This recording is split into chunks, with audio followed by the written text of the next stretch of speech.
Thank you so much for joining us today and welcome.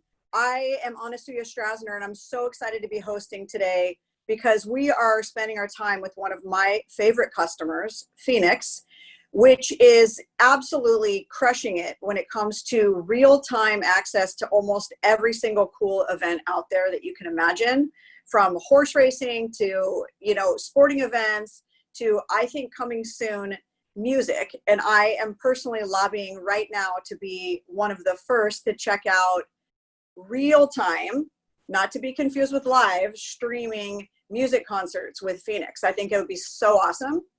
And, more than anything, it's like we're excited to give you a story of business agility and resilience. I don't know if anyone was seeing the words going across the screen as we were waiting to join, but the word agility is so important and such a cool word right now when you think about all the different things that are happening in our world and the way that every company is being asked to evolve and innovate.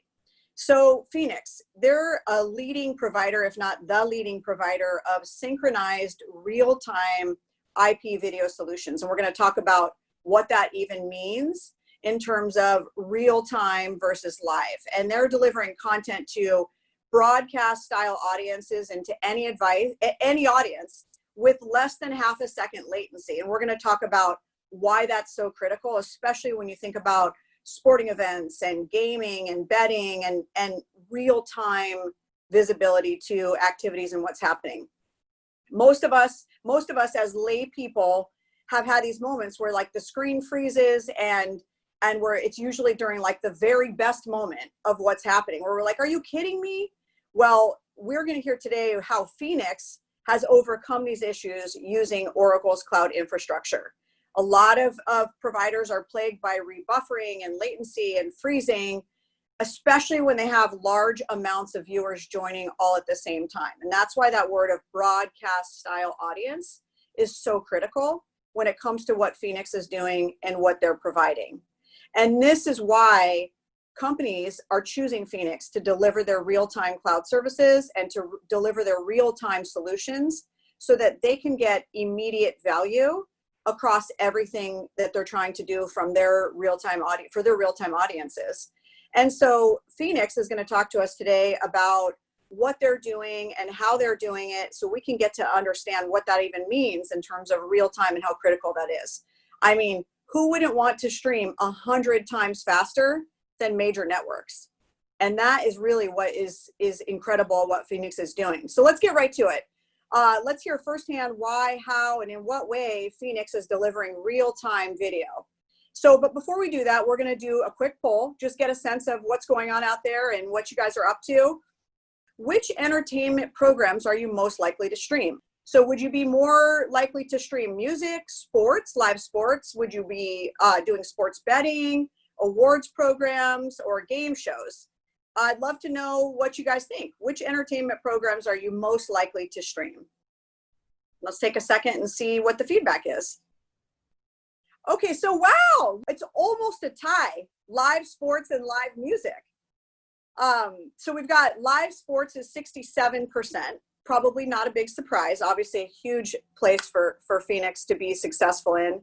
Sports betting, we may just not have a lot of sports betting in the audience right now. I'm not sure that necessarily means that people wouldn't stream sports betting, but what a cool, just all over the map, live music, live sports, sports betting, pretty cool, right?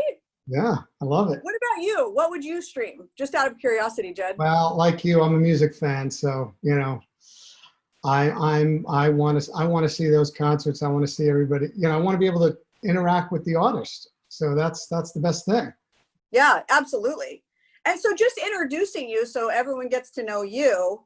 You're the CMO, Chief Marketing Officer of Phenix. And let's just talk a little bit about your background. And, it's really diverse. You're an experienced executive. You're an entrepreneur. You're merging content and with technology building companies and real-time video streaming. You have a passion. I think that will come through. I know that I've gotten the chance to get to know how passionate you are about this by talking with you and getting to know you through our relationship with Oracle. But prior to Phenix, you launched Mimo, which is a company focused on selling customized branded virtual goods and emojis. I want to see one of those emojis. Maybe you can show it to us, in the chat. I want to see I was thinking about that. And also, you were at the NFL, where you spearheaded the NFL brand in advertising and sponsorship programs. You were at Sony, where you launched the first ever cross-platform sales and marketing division. And then also, let's just get to know you a little bit in your role as Chief Marketing Officer at Phenix. Maybe you can tell us a little bit about your role and some of the biggest challenges, and let's get to know you. Sure. Well, listen, it's great to be here, and I appreciate you having me. And we love the Oracle team. It's been a great journey so far with everybody, and we're looking forward to a very long and prosperous relationship with the company. So my role at Phenix is really to kind of promote our brand and promote what we do and educate not only the market, but also the media in what we do. Because as you started to mention in your intro, real-time streaming people tend to use the terms live and real-time interchangeably. And what we're trying to do is get people away from that, because they're very much different. Most companies that stream today, whether it be Twitch or Facebook or YouTube, and the list is very long, use a certain technology that has been around for a while that allows people to stream to a large audience, but comes with a significant amount of delay or latency in their stream, which is why, sometimes you see you're watching a game and you hear a touchdown from your friends down the hall and you haven't even seen the play yet. And that's, when I talk to my friends, they don't necessarily know what I do, but when I tell them that, haven't you ever experienced a goal or a play before you've actually seen it? And everybody says yes to that. So what we're trying to do is really educate the market that live and real time are not the same. And what our technology has been able to solve is deliver streams in, as you mentioned, real time or almost negligible latency, less than half a second. The human eye can perceive latency at about 250 or 300 milliseconds, and we're delivering streams at about 500 milliseconds. So you can just barely see the difference, but it's almost imperceptible. But what we also do is we deliver that stream in sync. And that's important because when you start talking about what's happening today in terms of interactivity and engaging with content, and we talked about music, being able to engage with an artist or talk to each other through a chat system or enter polls or contests or whatnot. You really need real time. So these are all the types of things that we can do when you have a real-time stream. You can enter contests and you can co-watch with friends. Social viewing is becoming much more popular, especially with the pandemic, where you can't really go anywhere and you want to watch sports or other programming together. You're co-watching. You really need to be in real time, and you need to be in sync, or everybody's going to be sort of all over the place and it just doesn't make any sense. Having trivia, having overlays. As an example, we've done some overlays with some of our music and sports content, where as you're watching the content, a little overlay pops up, says maybe you want to purchase, make an e-commerce purchase, buy the jersey or buy the artist downloads or whatnot. So these are all things you can do in real time and in sync. So those are some of the examples of what we call interactivity. Yeah, and I know maybe you can share a little bit about what you're doing in terms of that role at Phenix. And while we're talking, I just wanted to mention, I know you and I talked about this, there's a really cool NFL video link we're putting in the chat that just gives the audience and those listening a sense of what that feels like. And, I was just thinking about it as I was listening to you.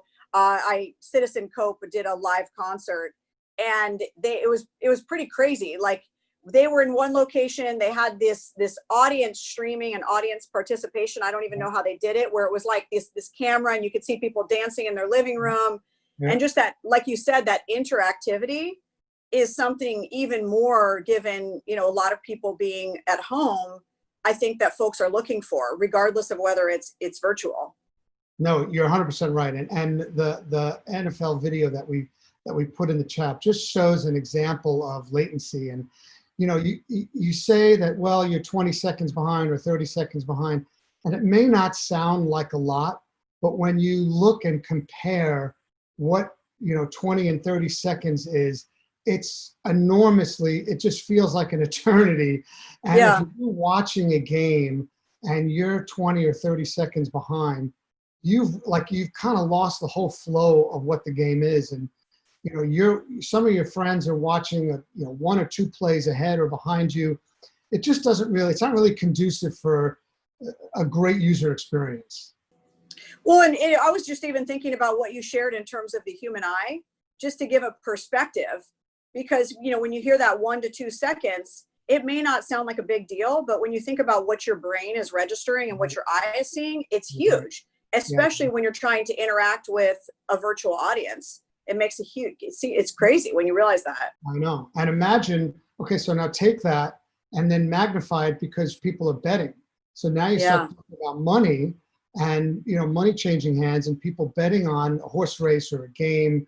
And then it really comes into view because, if you're a few seconds delayed, even 3 or 4 or 5 seconds delayed, you've really lost out on some of the things that you can do. And I know we're going to talk about betting a little bit later, but it's a really important point.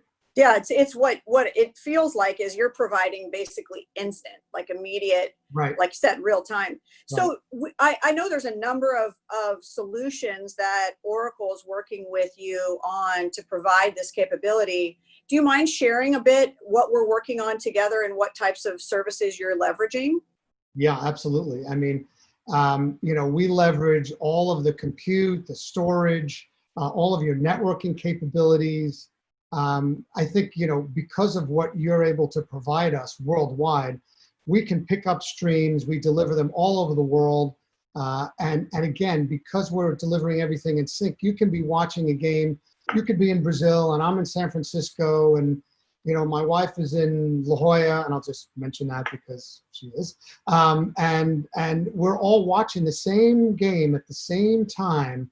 So we're able to take that stream and deliver it to everybody at the same time with really minimal delay. But I think it's because of OCI that we're able to really deliver that around the world using your compute power and your storage and your networking capabilities.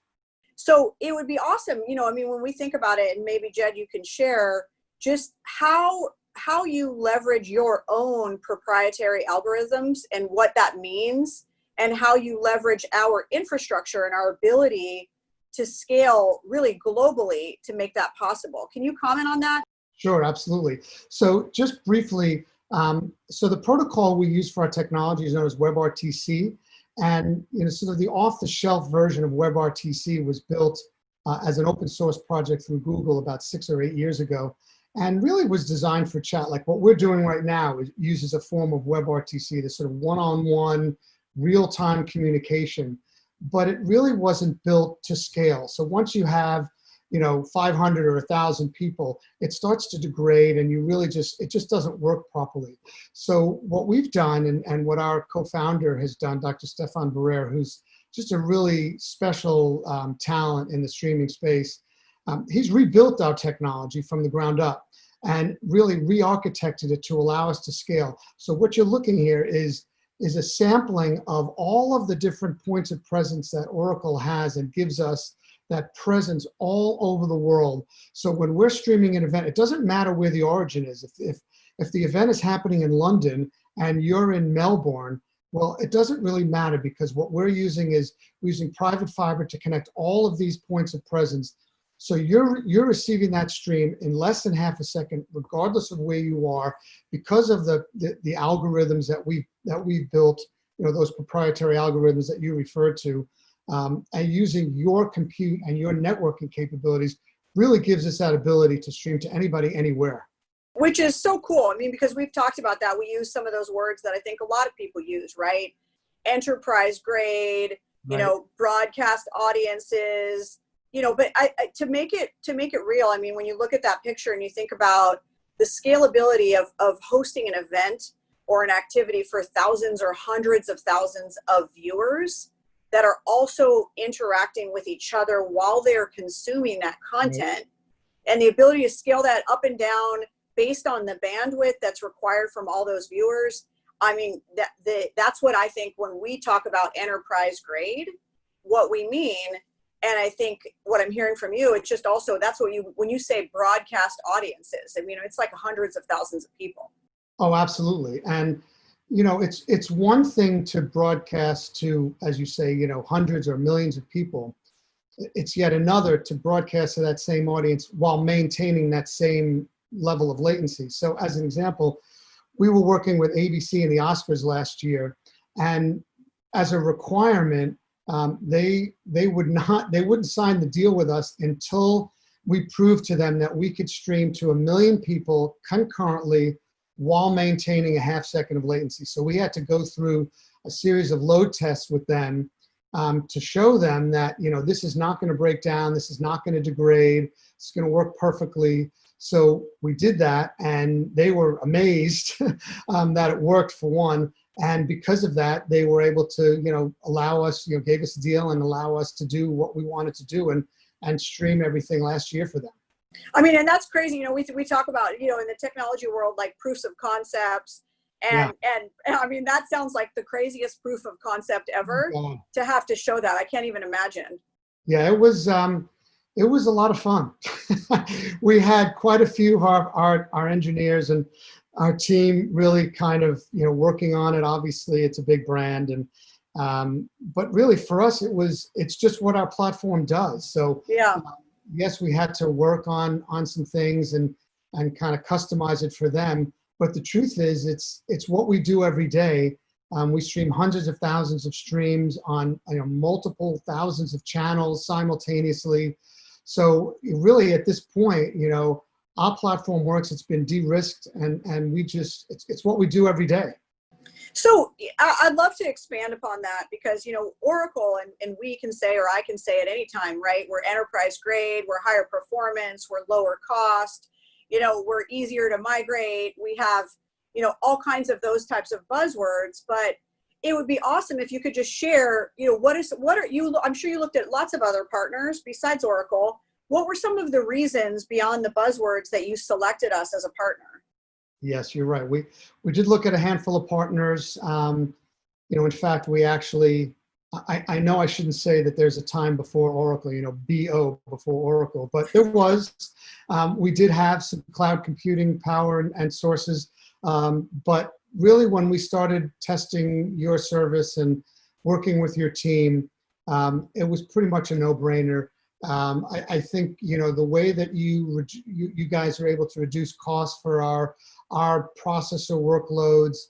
One of the things that we do is, we have flash crowds that come to our events. So we could have 100,000 people join in a matter of seconds. So it was necessary for us to have that, that networking and compute power capability to be able to handle that. And with OCI, we're able to spin up servers in less than 15 seconds. So nobody really loses out on a stream. And anybody that continues to join, just, we just add organically. So, and of course, the biggest thing is cost. It all comes down to money. And you have been able to reduce our cost to our clients by about 70%. So, that's just been an enormous cost savings for us because our COGS are can be very high, but being able to reduce your costs and then we can pass that on to the customers is truly meaningful. I'm going to keep that word flash crowd because you get a sense of what that means. And I think that, in the technology world, we'll say like, okay, scale up and scale down based on user demand. And sometimes those words can get esoteric. And you can feel it when you think, okay, a flash crowd, hundreds of thousands of people all of a sudden get interested in some sort of sporting event or betting event, and they all pile in, and you've got to be ready for that in that moment when there's like just a sudden peak of interest. And, I mentioned that in terms of who wouldn't want to stream faster, 100 times faster than other networks, but you bring it home in terms of, you can't anticipate a flash crowd. Right. So I love that example. Yeah, it's actually interesting, so that term came up a number of years ago. I mean, it was, when I was in the music industry, there was a term called flash crowd. And it really was, I mean, one of the first artists that did something like that was U2. And really what they did, it was such a cool idea. They just basically sent people out onto the streets of a city. And they just basically said, okay, like, you know, in 2 hours, U2 is going to play this small little club. Let's say it's Dublin, let's say. And it was just by word of mouth, you know, that a flash crowd would just show up at this bar and they would just swarm at this bar. And out of nowhere, they would just see this little concert that U2 would perform. And so from a technology standpoint, you know, you can see how it translates. You have an event and it becomes kind of really interesting and it spreads virally. And then to your point, you know, 100,000 or 200,000 people join at the same time. But from a technology standpoint, it's not like just people walking into a bar. You have to be able to serve them the right stream at the right time, so they're not, you know, they're not buffering, they're not freezing, and they're all coming in at the same time, and they're watching the event at the same time. So it really is, you know, from a back end standpoint, this technology is really complex, and what Stefan and his team have done is it's nothing short of miraculous, frankly. It's why I joined the company. I mean, when I first saw what this technology could do, it was just, this is game changing. So it was a must for me.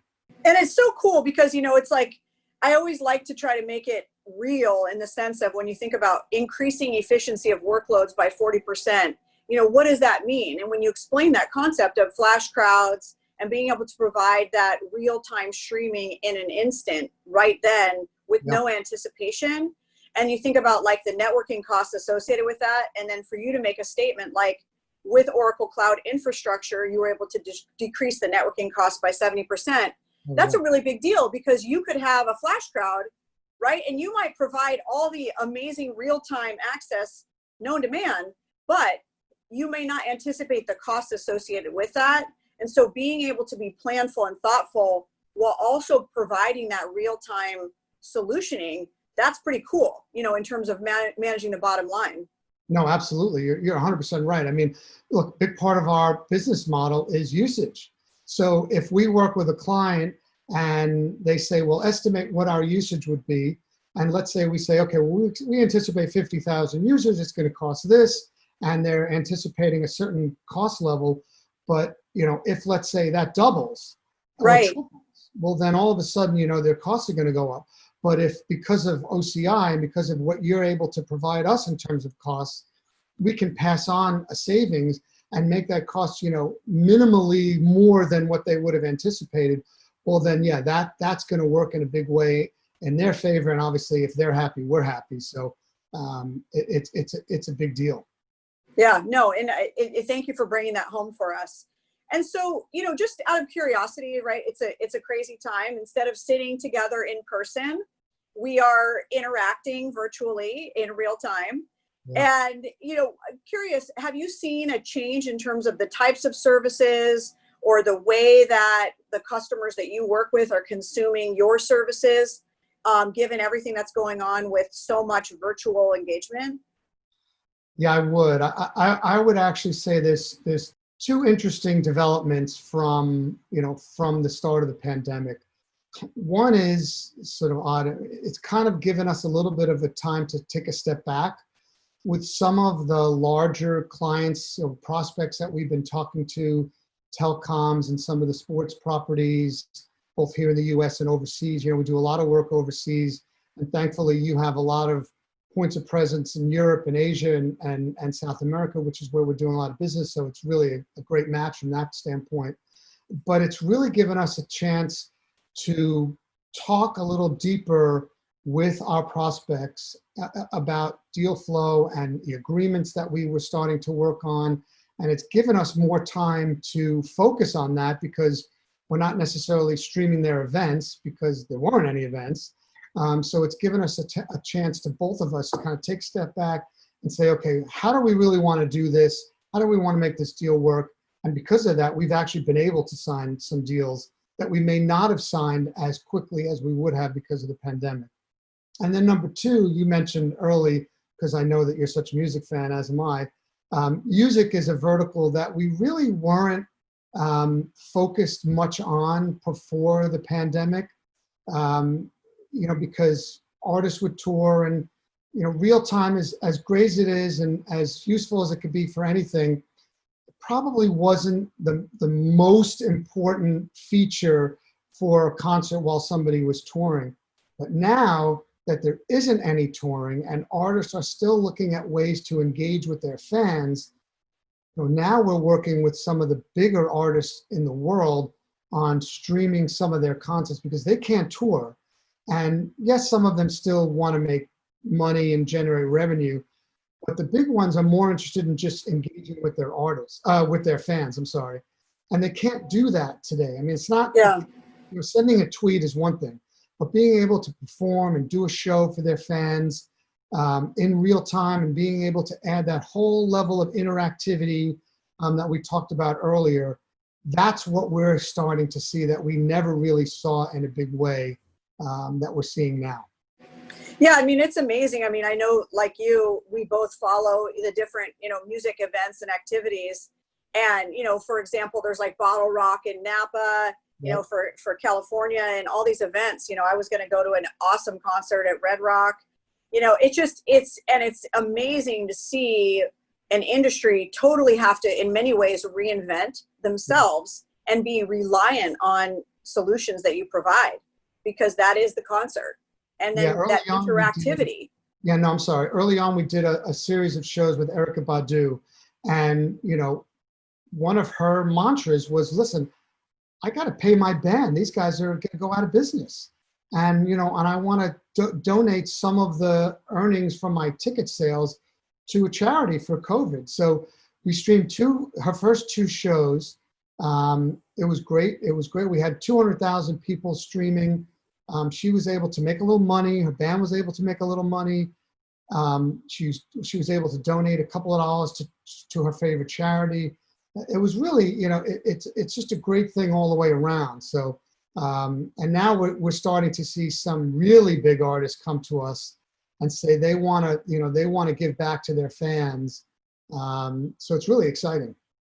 Which is, it's kind of perfect. The next question I wanted to ask you was, why the name Phenix? And it's almost kind of appropriate based on what you were just talking about in terms of reinvention and evolution, but I don't want to steal your thunder. Can you tell us a little bit about why the name Phenix? Sure. So Stefan had started a company a number of years ago, and unfortunately it didn't pan out, and it kind of, failed a little bit, and, things happen. You sort of have to have a moment of glory a moment of defeat before you have a moment of glory. But when he started Phenix, it was sort of, he used the term as a rebirth, and Phenix, which is sort of a goddess or a bird, that it translates into, rising out of the ashes, or rebirth, or reborn. And that's really where the name came from. So, Phenix is this kind of rising from the ashes, starting over, giving us, another shot, if you will. Well, and as we always talk about, right, the need to change, the ability to change, our flexibility to change. And I think, when we think about change, it's rebirth, it's evolution, it's adapting to environmental circumstances, which we are all doing. And so, if probably there's no company more prepared to do that than Phenix, which is pretty cool. One of my favorite sports expressions is all the good players adjust.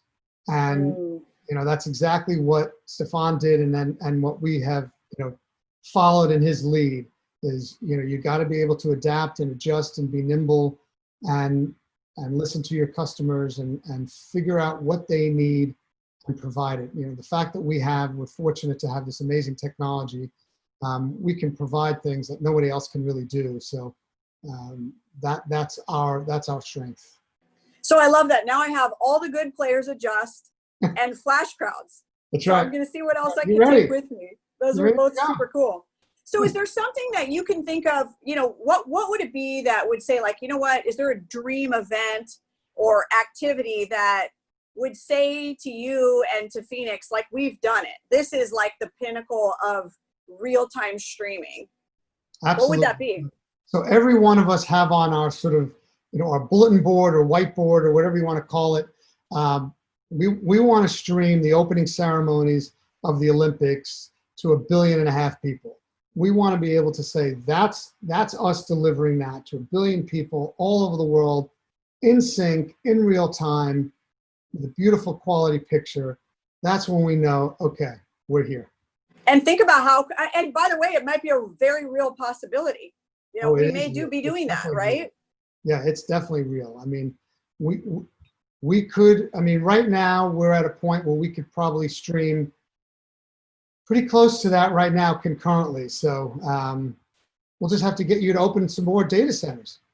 Well, and it goes right to the next question, which is, you know, there are competitors of Phenix.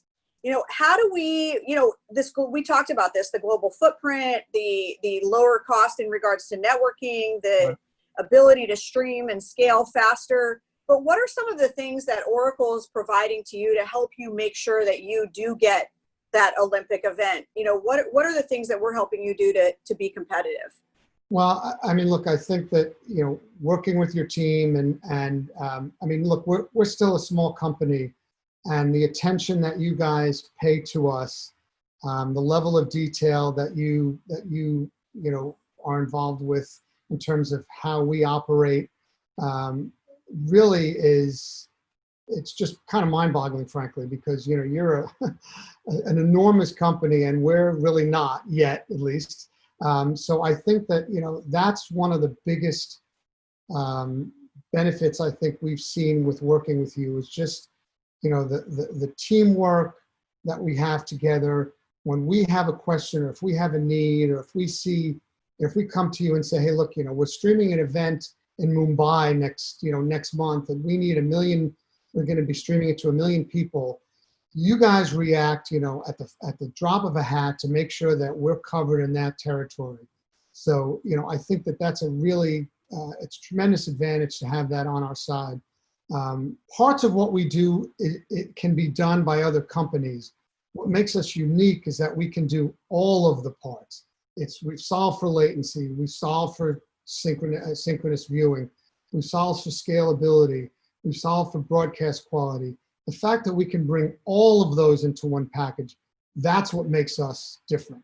And, you know, I don't want to sound like an advertisement, but it's so cool sometimes No, to just please do. listen to you talking.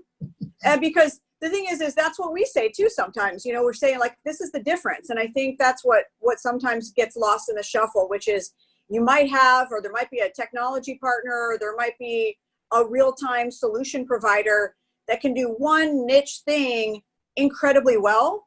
Right. But when you need to go global, when you need to scale, when you've got flash crowds, you know, it's the ability to knit all those solutions and services together in an instant that really, really matters. And, you know, I think I said this to you in one of our first conversations, is my own invented phrase, which is, I think we're the smallest big company. And once you know, like, your people, and you know the people that you're working with at Oracle, it's not that big. There's a really cool team that you can engage with. And that's what my personal goal is to, for every customer, to have them find their people within Oracle so that they feel like that personal relationship. And I think it's totally possible no matter how big Oracle is. No, I mean, we can attest to that. We have definitely found our people in your company, and there's daily, you know, multiple times a day conversation, communication, feedback, input. Yes, you are a big company, but it doesn't feel it. Let's put it like that. Good. I'm glad. So just another question. We talked about, you know, what the pinnacle of, you know, hey, we've made it in terms of the coolest event to be a real-time solution provider of. But what about you? You know, what are some of the things that are your favorite events that, you know, is there anything that's like your personal favorite of what Phenix has done recently that you could talk about or share? I would, yes, I could. I mean, in fact, it happened as soon as last weekend. So we're working with some folks in the UK, RMG, which stands for Racecourse Media Group, and Stats Perform, which is one of the largest streaming betting data providers around the world. And we're working with them on streaming all their horse racing in the UK. And last weekend, there was a really big event at one of their tracks, and we streamed over 1 million streams concurrently Wow. on multiple channels, and it was really an exciting event. There was over, I think, one of the races It was over 5 million pounds wagered just on the one race. So it was really, it was a a testament to our technology, a testament to our partnership with you. That this was, they told us ahead of time this was going to be a big one, so we were all sort of waiting and making sure that everything worked properly, and it was swimmingly. So it was exciting. We all watched from our laptops, and it was pretty exciting that it worked without a hitch. And I think you gave us a link that we are putting now. I'm going to put it now in the chat. Oh yeah. Oh yeah. Yeah. So for those listening, they can check it out. Again, like to see the video and see what's happening real time is so cool, and to understand what that looks like and what that feels like. Yeah. So what that is, just 2-second background on the clip is, so they were using Akamai to do their streaming. So what that clip shows is basically the difference between Phenix streaming and Akamai streaming. It's about 9.5, 10 seconds different. And wow, that's pretty good considering what we've seen out there. I mean, you get it down to 10 seconds, you're one of the best. So, and just imagine 10 seconds is one of the best, and we're at half a second. So quite a difference. Well, impenetrable to the human eye is what I took away. I mean, that's barely noticing as pretty incredible. So I hope for those listening that they check it out. And I think it's just such a cool example of some of the different things that Phenix provides. And so, when you think about horse racing, it's a natural, at least from my perspective, a natural way to think about like sports betting. And, it'd be great if you could share a little bit, how has technology changed what's possible in regards to sports betting? Could you share a little bit of your perspective there? Yeah, absolutely. In fact, I think sports betting is probably the area where we can make the most impact financially. It's somewhat hard to quantify how much money you can make with a stream, just a general stream if you stream it in real time. But once you start bringing in interactivity and gamification, and especially betting, then you can really see the difference. I think we've got a couple slides that I'd love to go to. This first slide just kind of shows what we really drive. I mean, we can drive this engagement, which gives people more time to bet. It will drive more engagement with the content. I'll get into in-play bets in a second. And let's go to the next slide, because I really want to share the difference. So today, when you bet what's known as in-game or in-play, it's typically like, let's bet at a halftime of a football game, and maybe the Chiefs are going to score more points in the second half than they did in the first half, or the San Francisco Giants are going to score more runs in the bottom half of the inning. You can bet on these in-game events, but they take some time to happen. With our technology, once you start talking about real time, you can bet conceivably on every single play in a game. So you can bet on every down in a football game, every pitch in a baseball game, every point in a tennis match, every shot in a golf tournament. Will Tiger Woods make this putt, the one he's standing over right now, and every action in an esports game. So these are things that really can't exist unless you bring the stream down to less than half a second. What the bookmakers do in betting is they have to stop the stream at some point, because they have to worry about fraud. They can't keep the stream, the betting windows open forever. Or let's say somebody at the stadium may say, hey, wait a second, I'm at the stadium, put your money on the Chiefs, they're going to score a touchdown on the next play, and then you'd be able to do that. So when you stream in half-second latency, you don't have the time to make that phone call. So they don't have to worry about stopping, closing the betting windows. So our streaming is going to really drive revenue significantly for all the players involved in sports betting. Interesting, because it makes it more difficult to manipulate the different types of bets, because you've reduced that little time window where that could occur, right? Yep, 100% right. And so, that takes the fraud away, it gives everybody. I mean, when you start giving people the ability to bet on every pitch, they're going to do it. And that's going to generate a lot of money for the companies like FanDuel and DraftKings and all the betting operators around the world, the Bet365s and William Hill and everybody all around the world. What'd you call it? We were talking earlier, it was like in-game or in play. Yeah, What so the micro betting, what is that? Can you give us that phrase? Yeah, so I sort of differentiated between during game, like what you can do now, or in-game or micro wagering. Make these small wagers on every pitch or every down or every play. You can wager on anything that you want. It's nuts, right? The micro, so that's my third one, micro wagering. Flash crowds and micro wagering. Yes. So just to check in with our audience, we're going to do a quick poll, ask some questions. And the poll this time is just, what are some of the ways that you would explore leveraging Oracle's cloud infrastructure?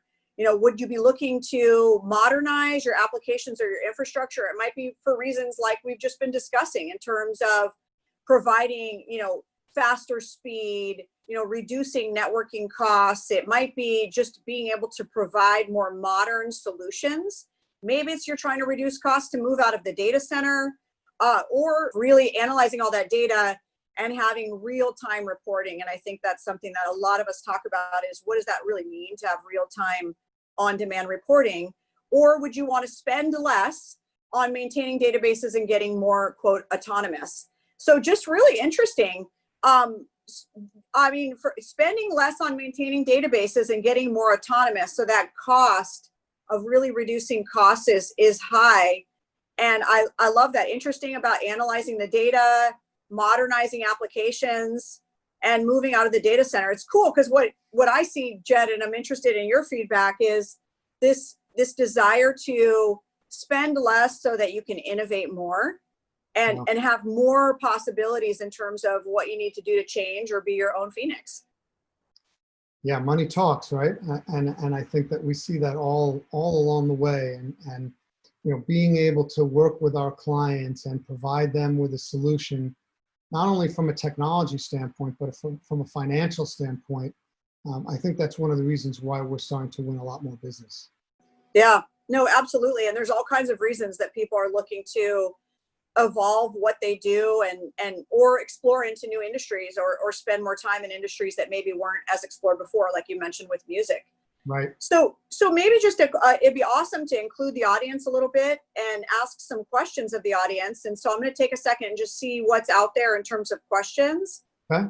And okay, so I'm seeing one here, which is, you mentioned this transformation and this evolution.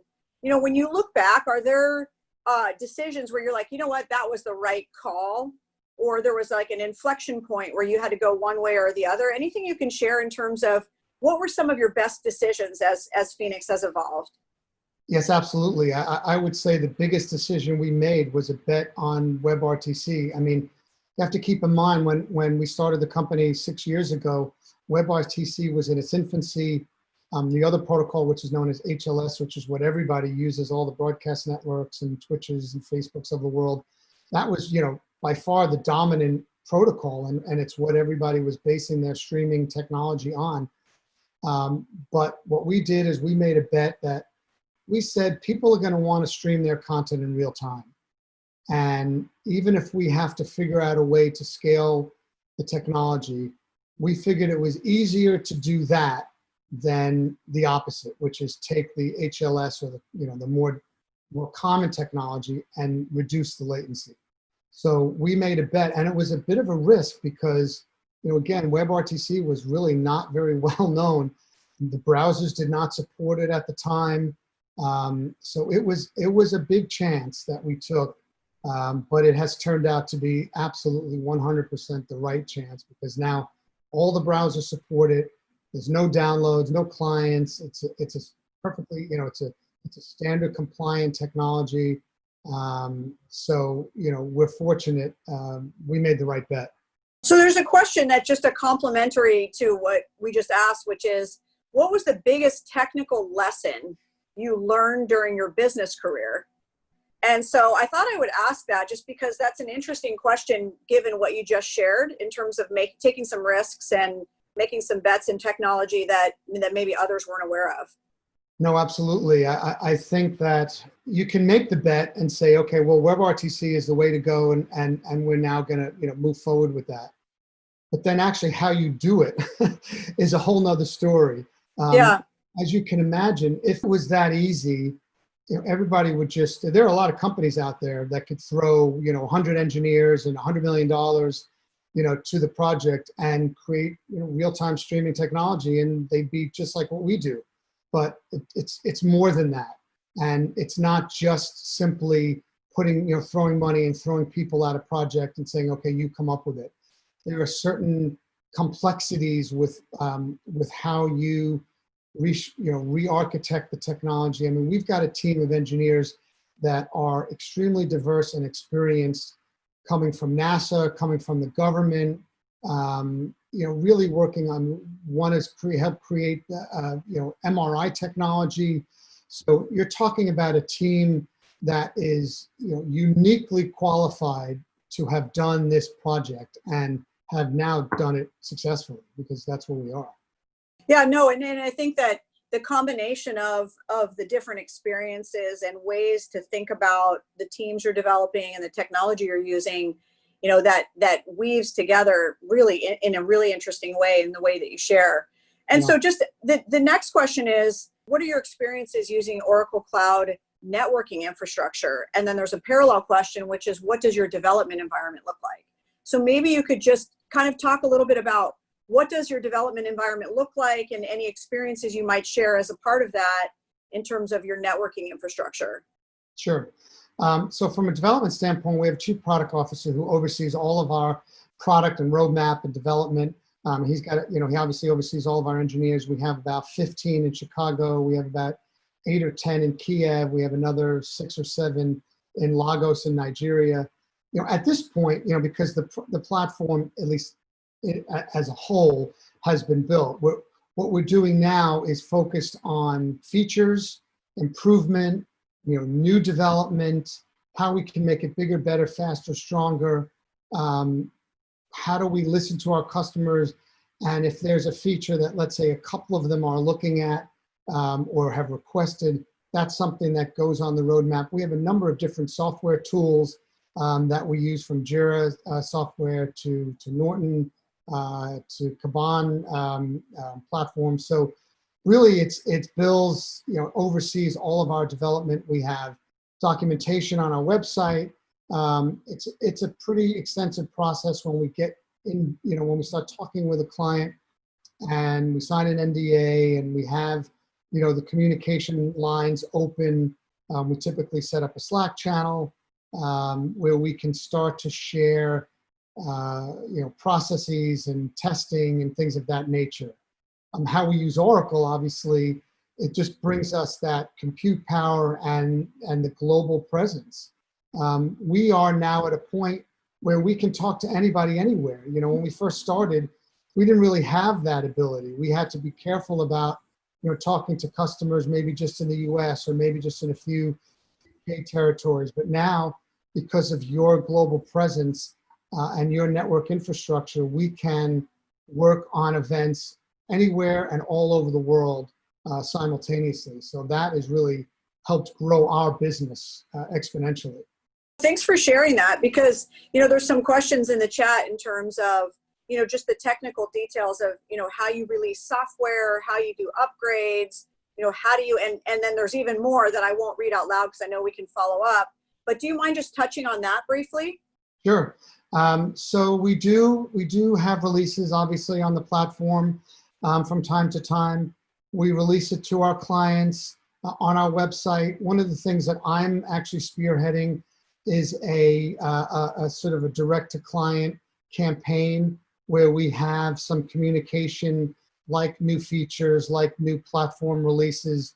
So we are in touch with them, everyone, on a regular basis when there is something to share.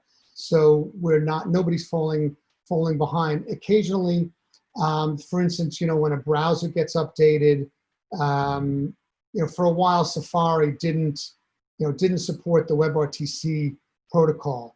But then they came out with Safari 11, some time ago, And that was the first version that did support WebRTC. So we wanted to make sure that we released that and made sure all of our clients and all of our prospects were aware that now, that Safari was able to now support WebRTC. So we have a pretty extensive communication pipeline. Thank you for sharing that. And so just back to you, I saved like one of my favorite questions for maybe the last question, which is, you've had the opportunity. I mean, we mentioned some background with Sony, NFL. I still want to see the Mimo emoji, by the way. It's just, what are some of, what's the best part of your job now? What do you love about it? Look, I mean, every day is different, right? I mean, I know a lot of people can say that, and the old story, when you turn the corner, you don't know what's out there. But I'm one of the veterans in the company. I've been here 4 years in November, and when I first started, I think we were a little ahead of our time, and we were sort of gaining customers, but they were really more early adapters. And what I've seen over the last 12 to 18 months has just been a dramatic change in the types of customers we have, the size of the customers we have, much bigger, much more well-known clients. The technology has come full circle in what we're able to deliver now, from a multicam feature, which allows a user to watch an event. They can almost serve as their own director and tap into 4 or 5 different feeds on their phone or their laptop. Being able to see how things have developed over the last couple of years has been really, really exciting for me and for the company to see what's going on. I can't wait to see where we are in the next year or two. Yeah, I mean, and who knows, right? Change, as we just discussed, is clearly going to occur. And at least you seem to be in one of the very best places from an industry perspective, especially with so much, virtual engagement, audience engagement. That real time is almost more important than any of us could have ever imagined. And so I would wrap by saying thank you so much. It's been just such a pleasure to chat with you and get to know you and get to know Phenix. And, I would love to, I think we're going to follow up on questions that we weren't able to answer in the chat. And then I'll just put a little plug in is, if there's questions or anyone wants to follow up, email us at customerspotlightseries_us@oracle.com. We're going to send out a 1-question survey as we close out the Zoom. We hope our audience will take the time. Please take the time to complete the survey and let us know. Hopefully you've enjoyed the dialogue. And with that, thank you so much, Jed. It's been a pleasure chatting with you, and I look forward to talking to you soon. My pleasure, Anasuya. Thank you so much.